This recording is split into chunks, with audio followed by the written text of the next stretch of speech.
né? Quando eu quis falar de cultura, eu quis dizer o seguinte: a gente tem uma cultura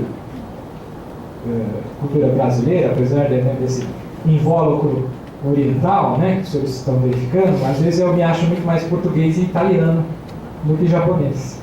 Porque a cultura que nós temos no país, influenciada até pela cultura cristã, ela é, evidentemente, latina, certo? Portuguesa e italiana. Isso tem o lado bom e o lado ruim, né? Uma das qualidades que eu sempre percebo no nosso povo é a tolerância. Nós temos níveis de tolerância muito grande. Tolerância religiosa, racial, de escolha sexual, de direcionamento político. Nós temos uma tolerância. Você já viu alguém que brigar porque o outro tem outra religião? Alguém já viu isso? Brigar, discutir aqui? Um judeu discutir com um muçulmano por causa de religião? Temos isso. A gente discute por causa de futebol, por causa de outras coisas. A gente briga por causa de futebol, a gente tem intolerância esportiva. Mas no resto nós somos todos muito tolerantes, faz parte da nossa cultura, certo? Uma cultura de diversidade. Isso é importante, é uma característica de pacifismo do Brasil, certo? A gente só não explode numa violência sem limite porque nós temos a cultura de tolerância.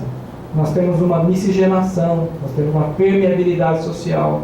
Aqueles conflitos civis que aconteceram na África, elas têm uma origem muito antiga, acho que a maioria dos senhores não sabe. Né? Por que a África vira e mexe está em conflito civil e social? Porque depois da Segunda Guerra, quando se traçou as fronteiras da África, não se respeitou as etnias. Não houve um respeito à etnia. Então, no mesmo país, você tem 3, 4 etnias diferentes. Então, eles ficam brigando entre si. Nós não temos esse problema. Nós falamos a mesma língua, temos um povo só. Veja, isso é muito raro. Um país do tamanho do nosso que fala a mesma língua. Certo?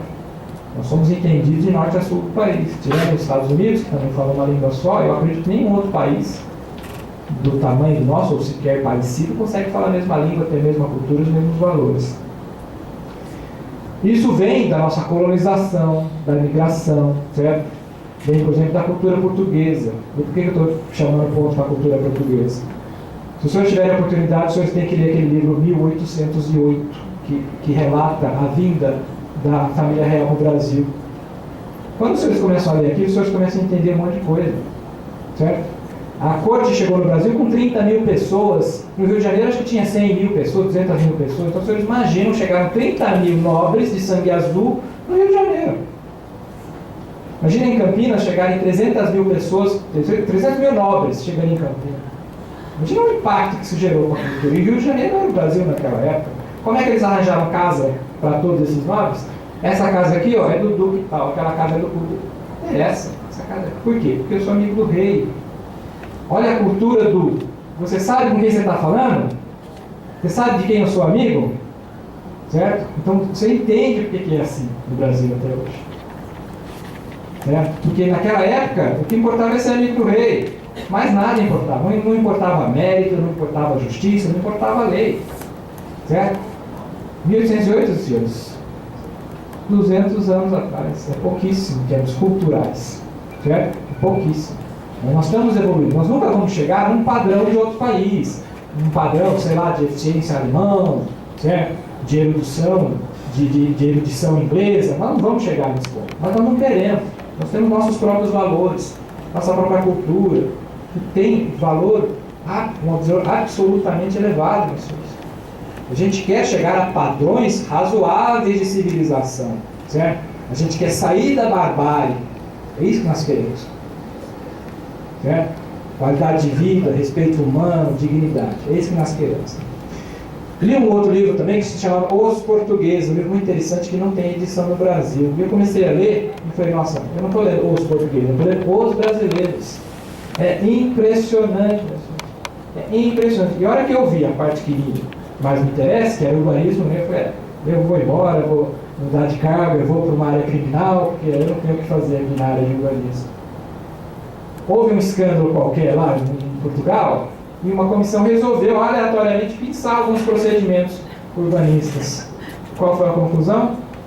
O que eles apuraram? 90% tinha irregularidade. 90%. Porque em Portugal também, assim como na Itália, em alguns países de origem latina, a lei ela não é obrigatória, ela é um indicativo.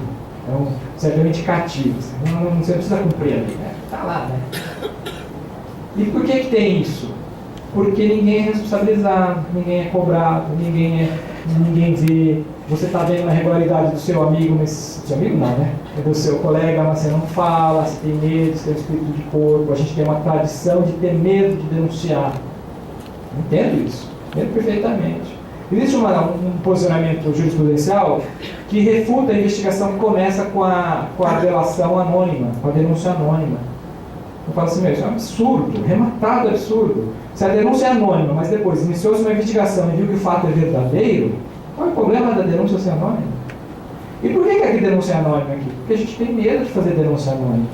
Certo? A gente tem medo da represália. O sistema repressor policial brasileiro ele não é eficiente ainda. A gente tem medo. Certo? Então o que acontece? Os senhores estão lá com um procedimentozinho, um alvarazinho qualquer aí, sei lá, de padaria, certificado de conclusão de obra. Ninguém vai ver isso. Quem que vai conferir isso?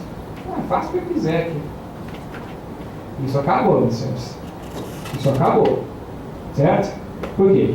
Porque o vizinho fala assim, você construiu acima do que você pode, você tirou meu sol. Eu não consigo secar roupa agora no meu quintal, porque você tocou meu sol. Ele vai querer vir aqui ver. Cadê o processo da padaria X? O senhor não pode ver. Peraí, não pode ver em termos, né?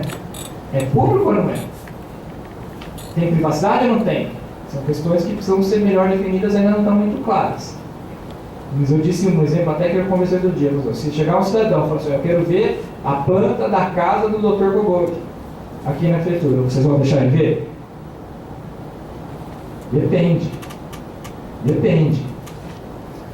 Se o cidadão chegar e justificar porque ele quer ver e é razoável, eu sou vizinho dele, eu acho que ele construiu a mais do que ele podia. Eu quero ver a planta da casa dele para saber se a aprovação está correta.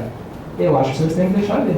Mas vocês têm que certificar. O cidadão tal, comprovando ser vizinho, quis ver o processo e lhe foi permitido acesso. Agora, vai chegar lá um cidadão, sem nenhuma justificativa, de querer ver a planta da casa dos outros, quer ver a planta do Banco do Brasil, eu quero ver a planta do Banco do Brasil. Não, por que você quer ver a planta do Banco Central?